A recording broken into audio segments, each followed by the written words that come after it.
Well, Friday is a good day for everyone. As you know, we have Stardom's New Blood 8.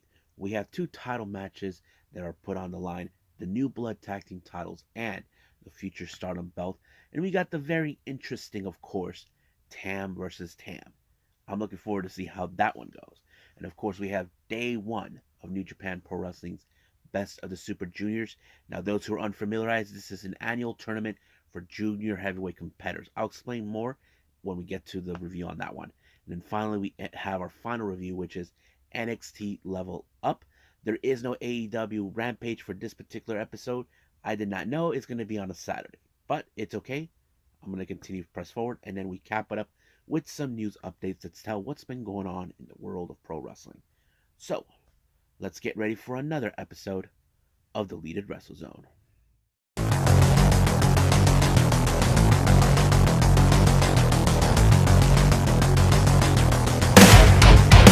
Are you ready? Get up, get up! Get up, get up! Get up, get up! Get up, get up! Get up, get up! Get up, get up!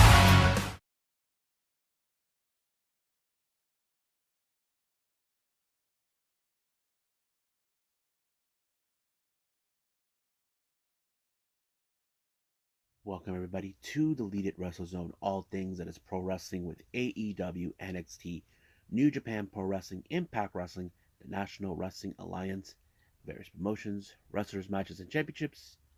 I am your host, Gerard here. So, let's begin with New Blood 8. Now, those who are new to the channel or unfamiliarized with this show, this is a show that Stardom puts out every couple months where they showcase wrestlers who have either below the age of 20 of inexperienced wrestling or only has less than 3 years of experience.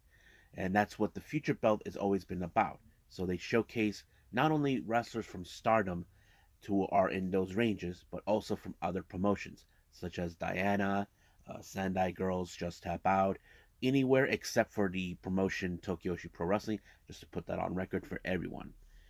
Now, our opening match, we have Aya Sakura taking on um, Waka Tsukiyama. Now, this is a very interesting match. Ever since Waka had her first win, she became now a bit of a senior in with training wrestlers like Sakura. However, Sakura in a press conference called her annoying. Now, that's the last thing I think Waka wanted to hear from someone like her. But recently, there was a situation where Waka tried to play the senior to Sakura during a three-way match involving Kashima. It didn't work because Waka was so pissed that she didn't listen to her. But you can tell that Sakura is trying to prove her own point, almost similar to Waka, but that sort of thing. But you can tell that this match was a bit of the junior versus senior type, but it was Waka with the victory when she applied this move. You may have seen it's the one where she has her opponent's hands like this. She has it and she jumps up and bam. I think they called it the Gokuraku Dan. That's one of the first times she's ever used that as a way to put away her opponents. Normally, she puts the Aussie suplex roll up in order to win the match, but not this time.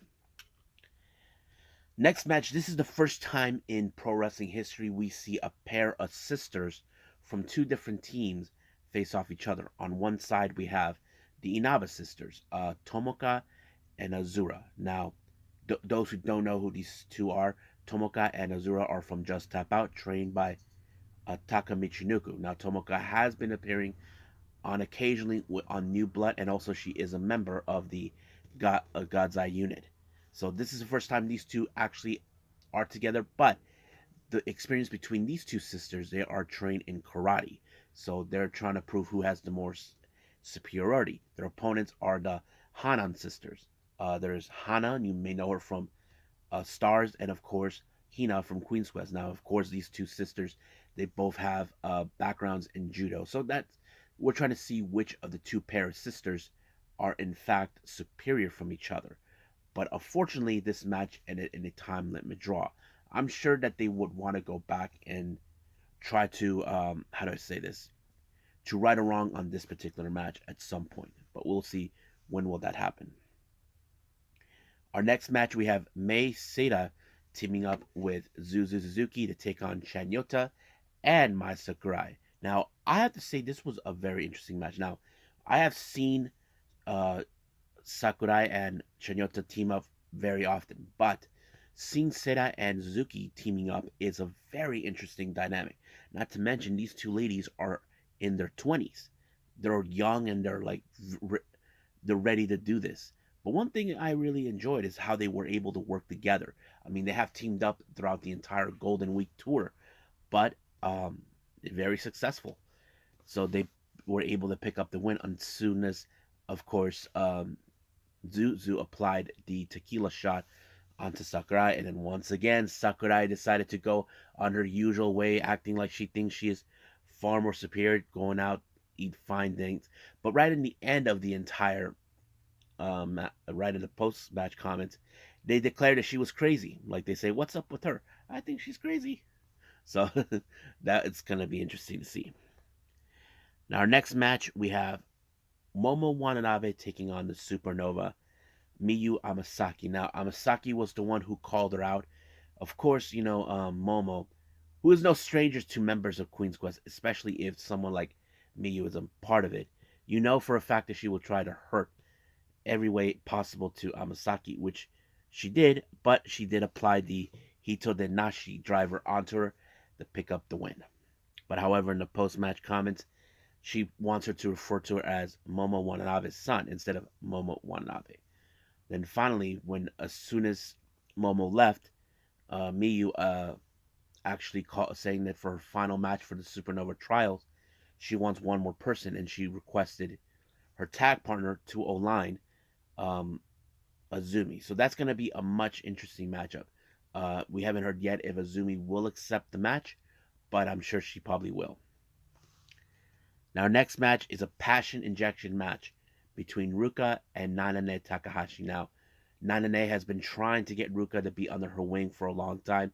I mean, Ruka has shown prominence, as you guys have seen over time, but Nanane, she knows how to push younger generation wrestlers like Ruka into to step up the game. But however, of course, she was going to use the box to help her win.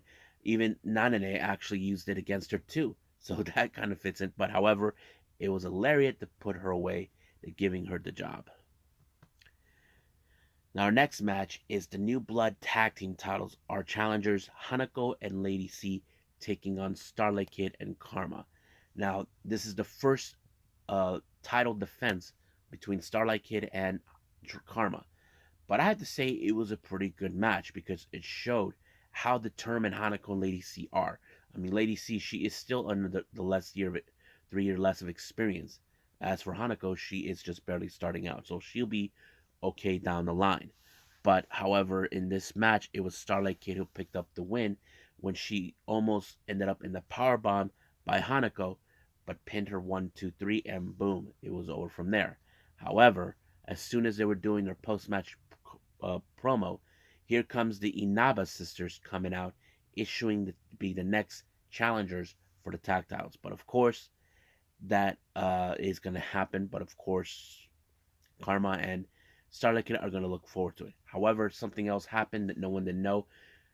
Karma gave a little invitation to Lady C to come by to Diana. Now, those who don't know or those who do, Karma is the alter ego of Aruka Umasaki. So basically, she'll be saying, we have seen certain wrestlers from Stardom make their way for an event to called the Future Stars or something like that. I'm not sure, but they will be. Lady C is the next person to make her appearance there. Now, our next match is the Future of Stardom Championship. The challenger Rina and Ami Sori are current champion. However, this is a title that we know that Rina has chased before.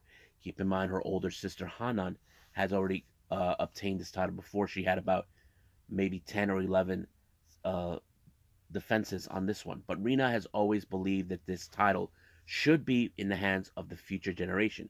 She called wrestlers who are either in their late 20s, early 30s, shitty old hags. Basically, she feels like they're insulting and segregating the belt itself, and she considers Ami Sourei as one of them. That she's a shitty old hag. But of course, Ami's not doesn't consider herself that way at all. But Rina has always pleaded her case, believing that that title is meant for wrestlers like her of a younger generation. But of course, whenever she's a member of Oda Tai, you know Oda Tai would do whatever it takes to ensure this belt goes straight to her. And that's exactly what was going to happen. But it did not stop Ami Sourei one way or another until Rina applied a somewhat like a submission technique onto Ami Sourei and forced her to tap out, becoming our brand new um, future of Stardom champion. But however, as soon as she was doing her post match, Lady C comes out and issued her to be the next challenger for the belt. So I know some of you are saying, why didn't Waka do that? Well, there are those that speculate Waka only has like 3 or 5 months of availability as a in that particular category. Lady C less a bit more flexible than that, but we'll see what happens then. Now, our next and final match, the main event. This is a very interesting one. We have Tam Nakano versus Tam Nakano. Now, the other Tam Nakano is none other than Nao Ishikawa. You may remember her. She was initially from Ice Ribbon until she left after she decided not to resign with the promotion. Now, the initial theory that she was sent by Julia to instigate her, impersonating her, and all this. However, certain moments did took place where she actually went into Bushi Road and took one of Tam Nakano's old wrestling gear. So basically, that's going to happen. People are saying, which one is the real one? I knew which one's the real one because if you notice, one of them has more chubbier cheeks. That's how I can tell the difference. So I thought it was crazy that we're doing the same old moves, um, but I couldn't tell that the Ishikawa couldn't actually apply the. I don't know if she could do the suplex perfectly like Tam does, but Tam does it way better than everybody else until. But there was a moment when they were outside the ring.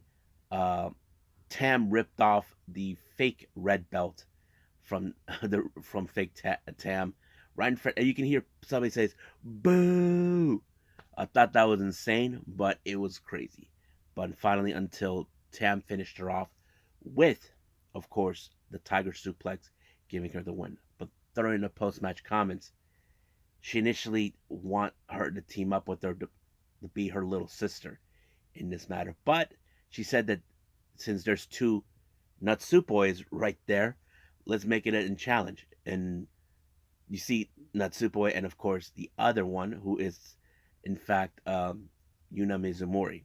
So that's going to be a very interesting thing to watch. So I don't know when will that happen, but of course Rina and closed down the show and all this and that, and we don't know when will be the next New Blood event, but we are looking forward to it. As soon as this, but coming up after this event, we know we'll be heading to Flashing Champions on the 27th of May. I think that's pretty much it for right now. Let's move on with New Japan Pro Wrestling.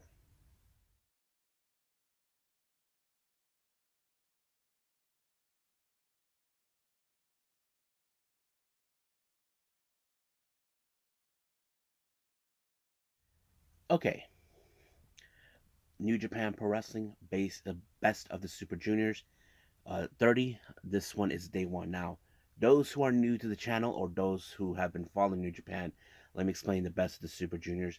This is a annual tournament that they do every year where they get competitors from anywhere in the world to participate for a chance to compete for the IWGP Junior Heavyweight Championship, which currently Hiromu Takahashi wins.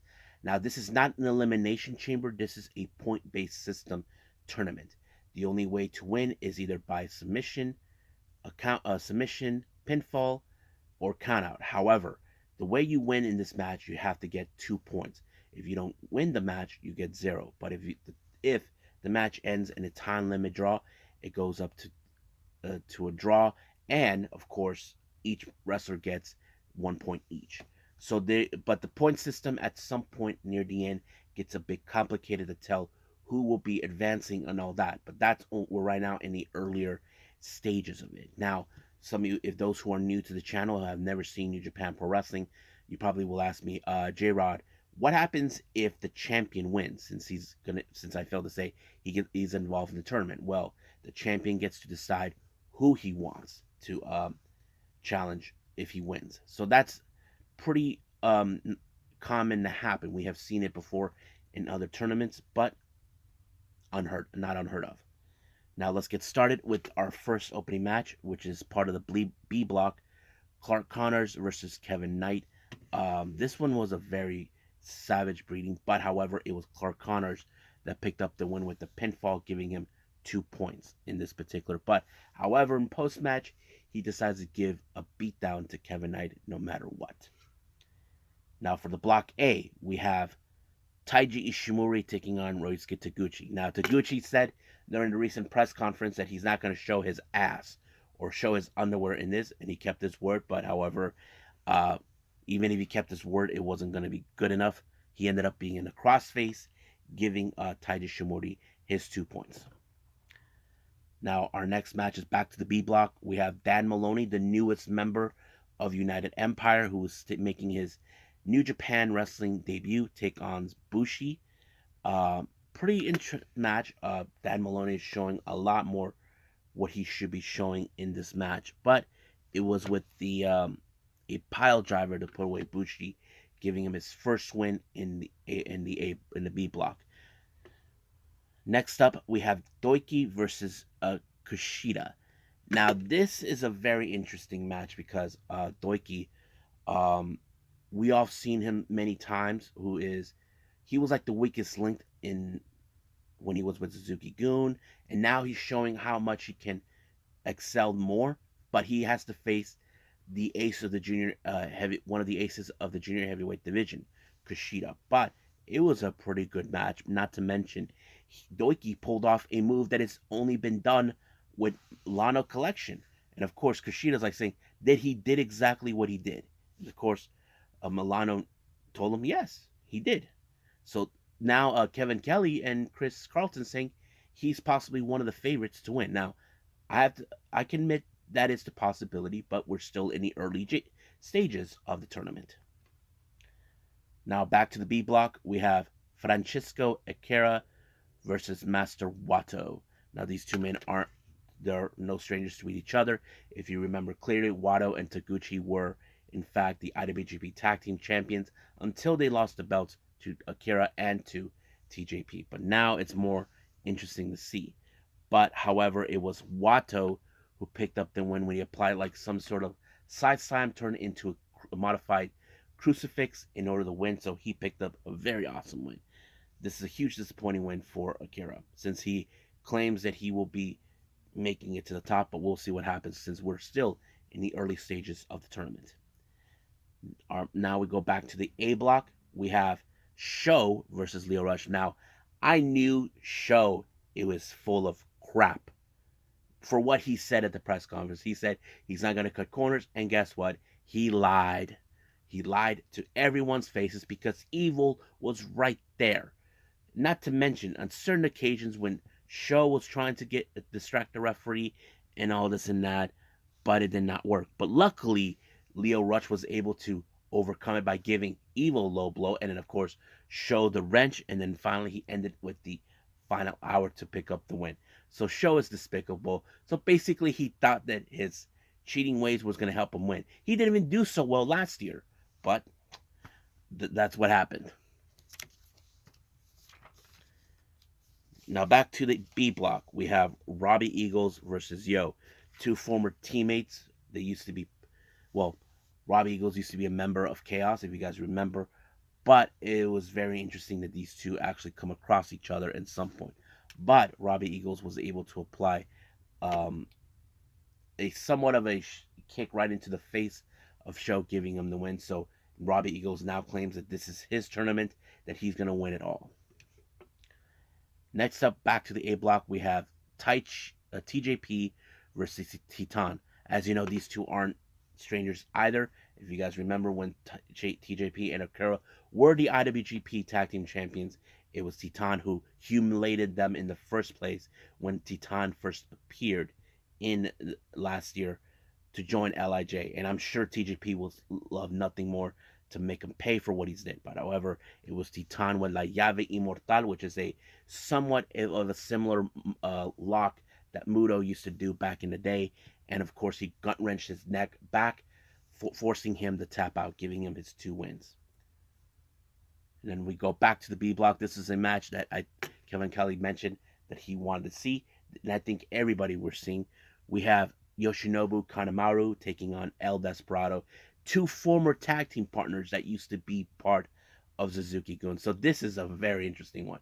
However, Kanemaru was trying to give space to come in, and then he attacked him. But he didn't care. I think he just wanted to beat his ass because it's no denying that Despy is one of the best junior heavyweight competitors.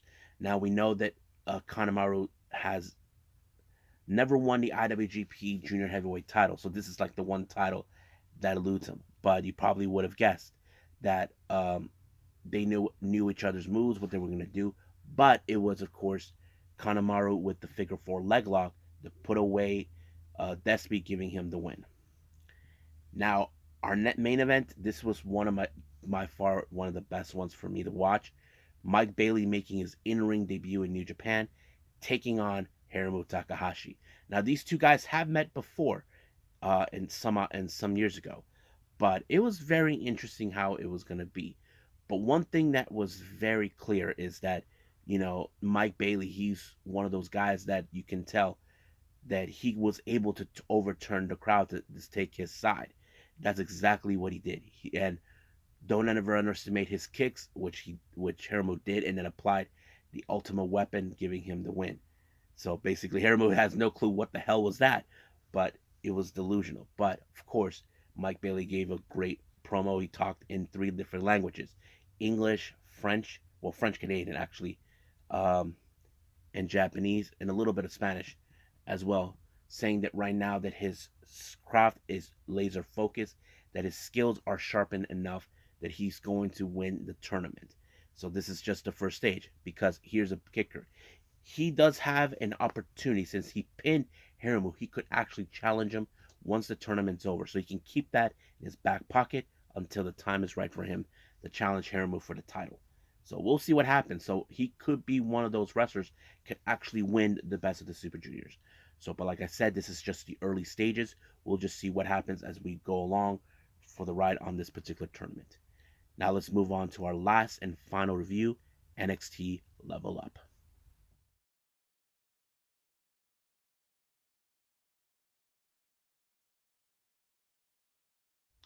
Okay, who levels up on this latest episode of NXT Level Up? Let's get started. Our first opening match, we have Dante Chen taking on Tavon Heights.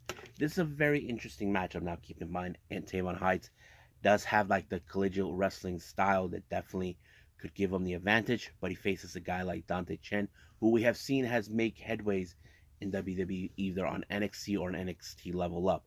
So that kind of plays out pretty well. But it was, of course, Tavon did dodge his finisher one time, but the second time he missed. He did not duck down. It gave Dante Chen the opportunity to pick up a good win.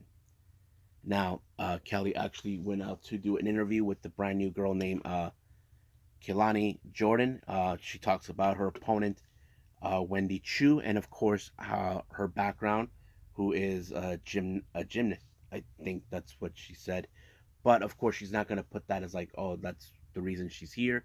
But she's willing to put a lot of the effort to be in the ring. However, how did her match go with Wendy Chu? Well, it was pretty interesting. She did took on someone who has a bit more experience than her, which of course Wendy Chu.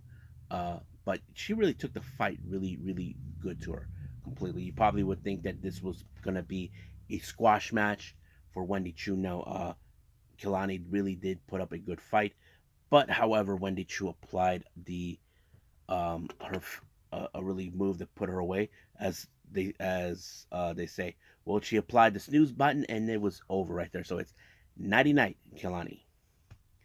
Now our next and final match, of course, is a tag team match. We have a Malik Blade and Edris Enofe taking on Lucian Price and Bronco Lima. Now we know that Blade and Malik, Blade and Enofe Inoue have been one of those teams that should be leveling up more and also be ready to be competing for the NXT tag team titles. That is one of those things. They are like the fan favorites in this particular match. But it was a really good one, but they had to deal with a bunch of behemoths. Uh, Bronco and Lucian were really calculating what they're doing. They were being vicious animals to calculate what they're going to do to make their kill. But luckily, it was Malik Blade and Nofe that picked up the win, giving them the opportunity to level up. And I think that's pretty much it right now with NXT Level Up. So let's move on to our final thing, news updates.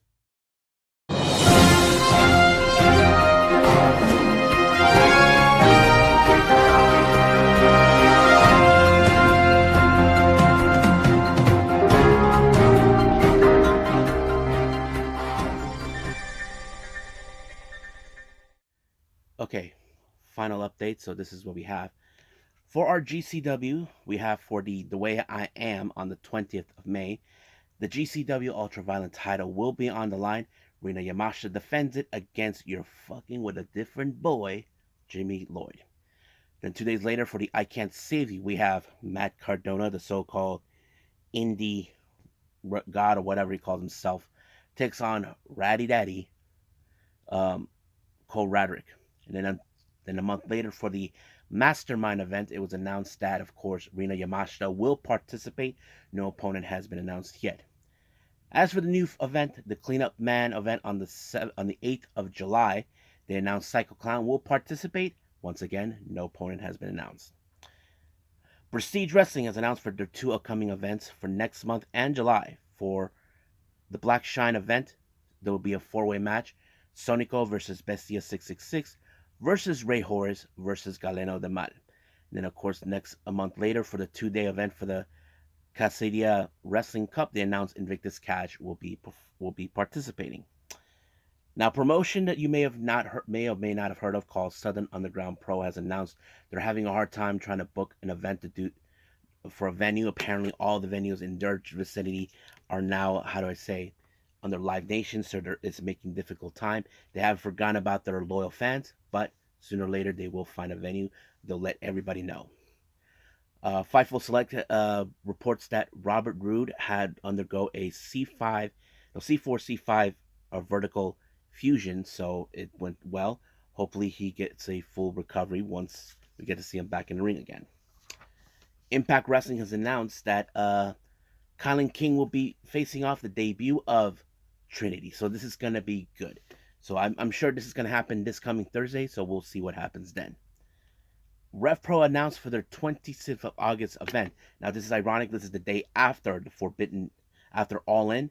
It's announced that Will Ospreay will participate in the 11th anniversary, taking on Shingo Takagi. So I'm looking forward to see that one. Now, there's been reports about WWE want to go to Australia, most specifically on Perth. This one was reported by Wrestling Newsletter Event. Now, there's still unclear whether if there's plans for that or yet. We know they can go anywhere in the world for that, so we'll see what happens then.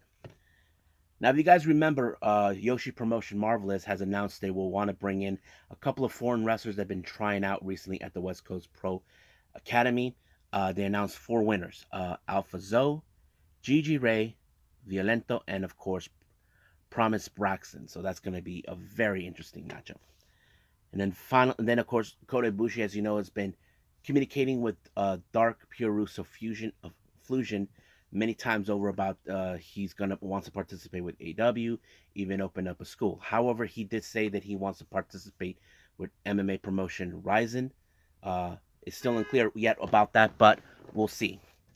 And then finally, the cat's out of the bag. The Von Erichs are now heading back to Texas. This is the first time in many years they'll be participating. So I think that's pretty much it right now we have. So let's just call it a day. Well, I hope everybody enjoys this episode. Coming up, we still got some more of the Best of the Super Juniors by New Japan Pro Wrestling. I haven't decided if there's anything else happening, but I'll let you guys know. Right now, I gotta, do some other things. So I'll keep you guys apprised for anything. So I must bid all of you adieu. So, goodbye. And have a nice day. Bang.